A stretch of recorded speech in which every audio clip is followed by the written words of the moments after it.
Hi అండి. ఎప్పుడైనా పుట్టగొడుగులు కర్రీ చేసేటప్పుడు దాన్ని ముందుగా వాష్ చేసి ఇలాగ ముక్కలుగా కట్ చేసిన తర్వాత ఒక హాఫ్ అన్ అవర్ ఎండలో పెట్టేసి వండుకున్నామంటే మనకి డి విటమిన్ బాగా వస్తుందంట. నాకు ఈ మధ్య ఈ విషయం తెలిసింది. మరి మీలో ఎంతమందికి ఈ విషయం తెలుసో చెప్పేయండి. అందుకోసమే తెలిసింది ఎందుకు హెల్త్ కోసమే అని చెప్పేసి నేనైతే ఈరోజు వండుకోవడానికి ఒక అరగంట ముందు ఎండలో పెట్టేశాను ముక్కల్ని.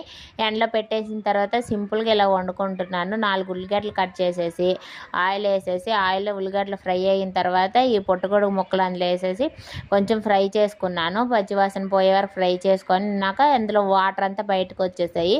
వచ్చిన తర్వాత ఇందులో కొంచెం కారం, పసుపు, మసాలా, ఉప్పు వేసేసి ఒక 10 నిమిషాలు ఉడికించుకున్నాను అనమాట. ఉడికించుకుంటే సింపుల్గా మనకి పుట్టగొడుగుల కర్రీ అయితే రెడీ అయిపోయింది అనమాట.